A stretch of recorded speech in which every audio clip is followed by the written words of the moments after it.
नाशिकच्या सातपूर परिसरातून बातमी। सातपूर परिसरात ध्रुवनगर येथे बिबट्या दिसलाय। नागरिकांना बिबट्या दिसल्यानंतर सर्च मोहीम सुरू करण्यात आली।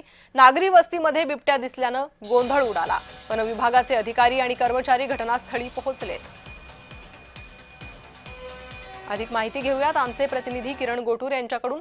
किरण, काय अधिक अपडेट? प्रणिता, नाशिकच्या सातपूर भागात असलेल्या ध्रुवनगरमध्ये खरं तर काही लोकांनी बिबट्याला पाहिलं आणि त्यानंतर एकच गोंधळ उडाल्याचं आपल्याला बघायला मिळालं। या नागरिकांनी म्हणजे स्थानिक नागरिकांनी वन विभागाला या संपूर्ण प्रकरणाची माहिती दिली आणि त्यानंतर वन विभागाचे लोक म्हणजे अधिकारी कर्मचारी हे घटनास्थळी दाखल झालेले आहेत आणि बिबट्याचं सर्च ऑपरेशन करताना आपल्याला बघायला मिळतं। मागच्या काही दिवसांपासून बिबट्याचा वावर जो आहे तो नाशिकमध्ये विशेष करून नागरी वस्तीकडे अधिक वाढलेला आहे। आताच काही महिन्यांआधी नाशिकच्या गंगापूर रोड भागामध्ये सुद्धा बिबट्या दिसलेला होता आणि त्यानंतर आता नाशिकच्या सातपूर भागात असलेल्या ध्रुवनगरमध्ये बिबट्या आढळून आलेला आहे आणि या बिबट्याला पकडण्यासाठी वन विभागाचे अधिकारी आणि कर्मचारी हे घटनास्थळी दाखल झालेले आहेत आणि सर्च ऑपरेशन हे राबवताना आपल्याला बघायला मिळत आहे। जी किरण, धन्यवाद या सविस्तर माहितीसाठी।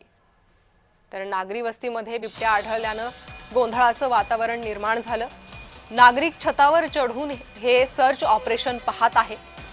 वन विभागाकडून सध्या सर्च ऑपरेशन सुरू आहे। नागरिकांना बिबट्या दिसल्यानंतर लगेचच त्यांनी या संदर्भातली माहिती वन विभागाला दिली होती आणि माहिती मिळताच वन विभागाची टीम घटनास्थळी पोहोचली आणि त्यानंतर बिबट्याचा शोध घेण्याचं काम सुरू आहे। तर याआधीही नाशिकच्या नागरी वस्तीत अनेकदा बिबट्या पाहायला मिळालेला आहे।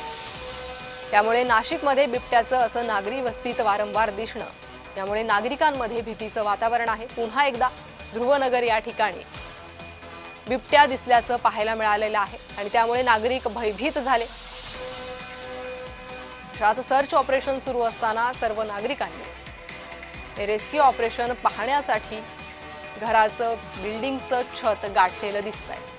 तर वन विभागाची गाडी ही घटनास्थळी पोहोचलेली आहे। कर्मचाऱ्यांकडून पिंजरा आणण्यात आलेला आहे।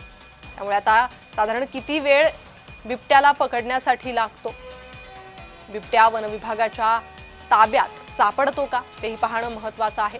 नसता या परिसरातील नागरिकांना जीव मुठीत घेऊन राहावं लागणार आहे।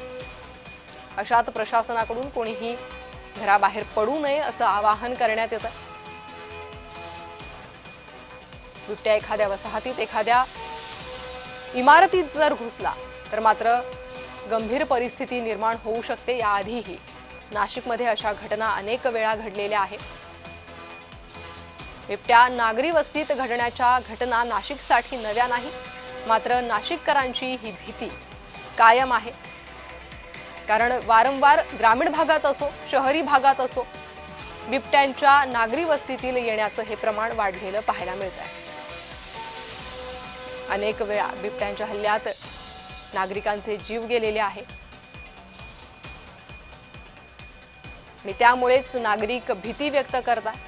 लवकरात लवकर बिबट्याला जेरबंद करावं अशी मागणी नागरिक करतायत आणि त्याच दृष्टीनं वन विभागाचेही प्रयत्न सुरू आहेत। नाशिकच्या सातपूर परिसरात ध्रुवनगर येथे बिबट्या दिसला आणि त्याच बिबट्याचं सर्च ऑपरेशन सध्या वन विभागाकडून सुरू असल्याचं पाहायला मिळत आहे। आता हा बिबट्या वन विभागाच्या ताब्यात येतो का त्याकडे लक्ष लागलेलं आहे।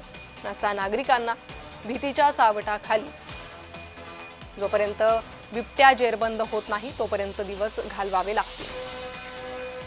तर वन विभागाची गाडी पिंजऱ्यासहित आणि इतर तयारीसहित सध्या सातपूरच्या परिसरात पोहोचलेली आहे। बिबट्याला जेरबंद करण्यासाठी वन विभागाकडून प्रयत्न सुरू करण्यात आलेले आहेत।